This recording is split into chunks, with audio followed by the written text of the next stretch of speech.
important that we realize that people must be in a home, either the home office or a home to live in, like I said, a shelter, whatever. Home is actually one of the ultimate things that human beings would always be in need of. So because it's one of the greatest needs of the human being, so you know that whatever kind of investment you are investing in real estate, you are actually doing the humanity a great deal by investing your money in real estate, and not just leaving it in the bank or leaving it, some people will say, I want it as money market. So that's why I said, number one thing is, why do you need to become an investor? You need to know why you want to become an investor, what purpose. I mentioned that earlier, and I'm going to tell you more about the reasons why you are investing in the real estate sector. Okay, I'll talk about some of the benefits of investing in real estate. Is number one, you earn capital appreciation. Just a little 1-2 seconds, 1 minute discussion about capital appreciation. That is one of the best, how do I put it right now? One of the best opportunities of investment for capital appreciation.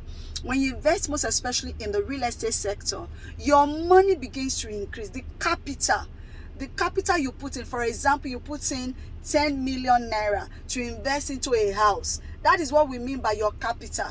That amount you have put in, that is 10 million naira, as soon as you put it down and you have your house to yourself, either you have your house to yourself or you don't have the house to yourself yet, you already know that that particular house will be appreciating in price. That is what we mean by capital appreciation, like a price appreciation.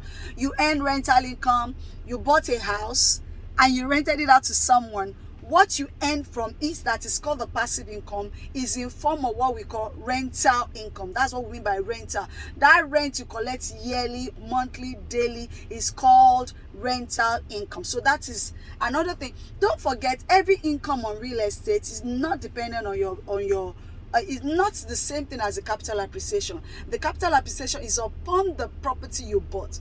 What you now earn, that is a passive income, is what you get without your effort. I mean, somebody living in the house you bought without your effort, the person does not need your leg, does not need your body to live in that house. He simply just came in and said, I want to rent your house, and began to live in, and they are paying you money. Maybe the little thing here and there that you're going to do, which is dependent on your agreement with the person, is either you want to help the person to be repairing, do some repairs, or you tell them they're going to subtract it from the money they want to pay you. So passive income, another kind of passive income you earn from the real estate, is what we call Airbnb. It's also a form of rental income. That is a property, a house that you purchased or you rented, and you are now beginning to rent it out daily to people. So what you earn from that is also called rental income, but this property is in form of Airbnb. That means people from diaspora all over the world can actually come in and use that same house, live in it, maybe for 1 day, 2 days, 3 days. That house is fully furnished. All they need to come in is with their clothes, and they pay you money. So you earn passive income from that. The next thing I want to talk about is real estate never appreciates. So there's nothing like, depreciate. There's nothing like capital depreciation in the real estate sector. There's nothing like it. So when you look around, you might want to ask yourself that in Nigeria, maybe you can Google it, has it ever happened that somebody invested in real estate and they said the property began to depreciate? It will never happen. It has never happened before, and it will not begin to happen in our own generation. Okay, you can never go wrong with a wise real estate investment.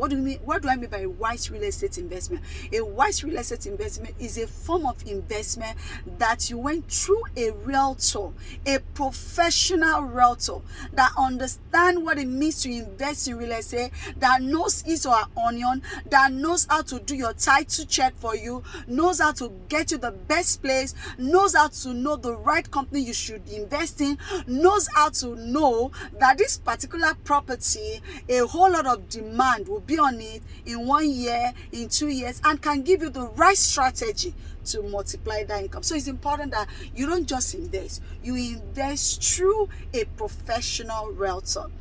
Okay, so the last thing I'm going to talk about, part of the benefits of investing in real estate, is that investment in landed property. Yes, so I'm just going to go back and tell you that before investing, you must know the reason why you want to invest. And one of the greatest investment for the future is by investing, that you can do for the future, is by investing in landed property. The reason why you invest in landed property is because land would, as a way of doubling, tripling in prices in 1 year or 3 years or 2 years, depending on the location. So when it comes to land property investments, you need to know the reason why you invest. There's still this thing about objective. Why am I investing? Is it for short term? Is it for long term? So when it is for short term, there are places that I would advise you to invest, or your realtor will advise you to invest. If it is for long term, there are places where you invest. Okay, so I want to talk about land. The different kind of investment. Remember, I mentioned that I'm going to talk about why do you need to become an investor. The next thing I said is, what are some real estate terms used in property acquisition? I think that's just the next thing I should mention to you now. What are the terms used in property acquisition? Number one, we're going to talk here about title, about topography, about location, about promo, about discount, and about size. And I'm going to move in to talk about houses. I think in this particular sector, in this particular section of the real estate corner for today, I will try not to move, not to talk about the last thing I mentioned, which is mainland stroke versus Lekki. In my next episode, I will talk about that, because I really don't want to rush these terms that are used in the real estate investment. So number one, I'm going to talk about title. There are different kind of titles. I can't really use 5 minutes to talk about title, but I need you to be able to understand, because you might want to invest this week. You might want to invest next week. And it's very important for me not to wait too long before I talk about it. So title is, what do we mean by land title or title? Title is a term used to talk about what exactly the government of that location has, vested into that particular property. It simply means that is like an evidence of what it is to the government of that country or of that nation or of that state. There are different kind of titles. Title is like an original, a document that shows you the validity of that property. And there are different kind of validity, there are different kind of titles. Title, we have what is mostly popular, C of O. We have governor's consent, we have gazette, and we have what we call escission when it comes to Lekki.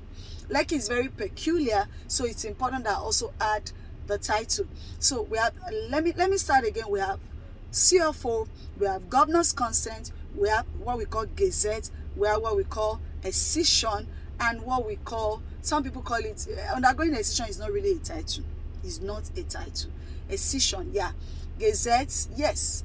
And what else should I add for you?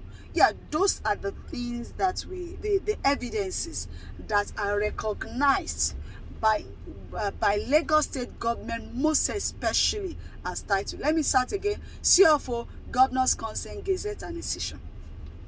So don't let anybody tell you a survey is a title. No, it's not a title. So let me go back. So what is a CFO? What's the full meaning of CFO is certificate of occupancy. CFO means certificate of occupancy. That is a certificate that the government has invested into that particular property to say, on this property I've given you a title. I've given you a certificate. That means it's no more my own. It is yours. I'll put a caveat when I say it's no more my own, it is yours. For Lagos State, there are properties in Lagos State that Lagos State government has put what we call 99 years on as certificate of occupancy. So sometimes when you're also checking what the CFO is, Some people, like when they are buying into Lekki Phase 1, when I say Lekki Phase 1 is one of the eyebrow area in Lekki, which is Lekki is one of the local government in Lagos State. So as much as possible, every term used would have to be broken down. So that is a title, certificate of occupancy. The next title I want to talk about is what we call the governor's consent. When you buy a property and they told you that the property has C of O, or the property has gazette, which I'm still going to talk about, or the property has what we call a session, every of this title will end up as governor's consent. And that, what do I mean by they will end up? I mean, when you buy a property and while you are buying it, they told you that it has C of O already, or it has a session already, or it has a gazette already. That title is not yet in your own name. It is in the name of the locality, or is in the name of the people living in that area. Government, when government is giving what we call C of O,